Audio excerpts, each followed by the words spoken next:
Accourez à elle, la toute pure.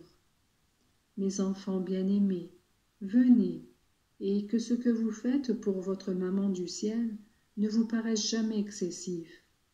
Si vous connaissez les avantages spirituels, moraux et matériels qui découlent pour vous de cette dévotion, vous la répandriez avec ferveur et vous ne cesseriez jamais d'invoquer le nom de votre maman.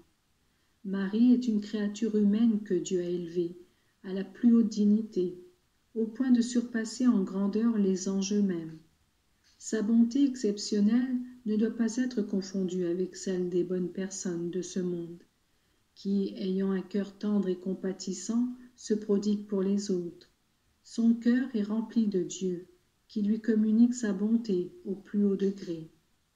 Celui qui trouve une personne bonne se réjouit de rester avec elle, car de la bonté émane le bonheur, comme le fruit vient de l'arbre. Mes enfants, sachez que moi, le Fils de Dieu, j'ai joui de la bonté de ma mère, qui consola mon cœur dans les moments les plus douloureux de ma vie mortelle.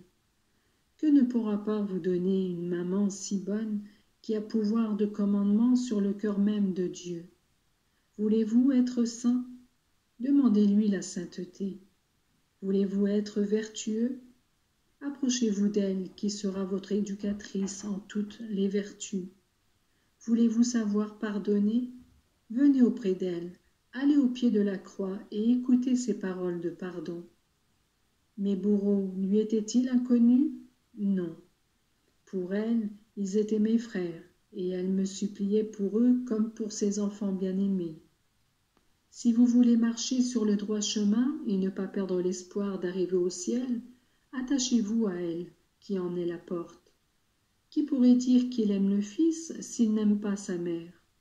Voulez-vous savoir si vos enfants sont encore bons, s'ils sont récupérables, s'ils reviendront bientôt à la foi? Essayez de leur parler de la maman du ciel. S'ils ne se rebellent pas, s'ils récitent encore sa belle invocation, ne craignez pas. Elle, ma sainte maman, ne les laissera pas longtemps loin de moi. Son cœur est grand, grand comme la mer, et en lui elle peut accueillir tout le monde, ceux qui pleurent, ceux qui souffrent, ceux qui ont péché et qui désirent retrouver leur blancheur première. Elle est l'arbre de la vie. Moi, je fus le premier fruit béni de son sein. Mais à tous ceux qui veulent renaître à la vie de la grâce, vie divine, elle offre son sein comme habitation et nourriture. Accourez à elle, la toute pure.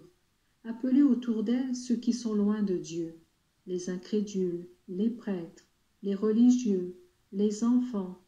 Dites à tous, venez, les fruits de la rédemption, Dieu les a placés comme dons entre ses mains.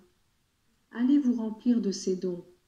Elle vous préparera, vous fortifiera, vous éduquera afin que vous puissiez vivre votre christianisme comme elle l'a vécu, elle.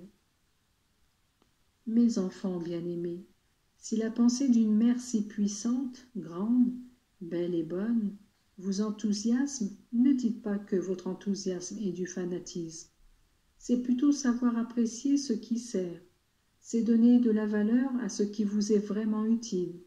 Voilà la raison pour laquelle je vous ai parlé d'elle. Vous devez vous préparer avec joie, avec zèle et ferveur, à l'invoquer comme l'Immaculée Conception, c'est-à-dire cette créature dont la plus petite imperfection n'a jamais effleuré l'âme. Regardez-la dans les yeux, cette mère, et dites-lui qu'elle purifie les vôtres, si souvent tournés vers la boue de la terre. Regardez son cœur et donnez-lui le vôtre.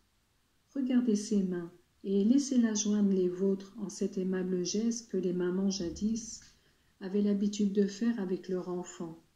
C'est elle qui vous enseignera comment prier. Embrassez ma mère avec foi, pour que votre vie s'écoule en véritable union avec elle. Union de pensée, de sentiments, d'action, pour avoir avec elle union de gloire. Je vous bénis avec Marie, mes enfants. Je vous bénis et je vous aime.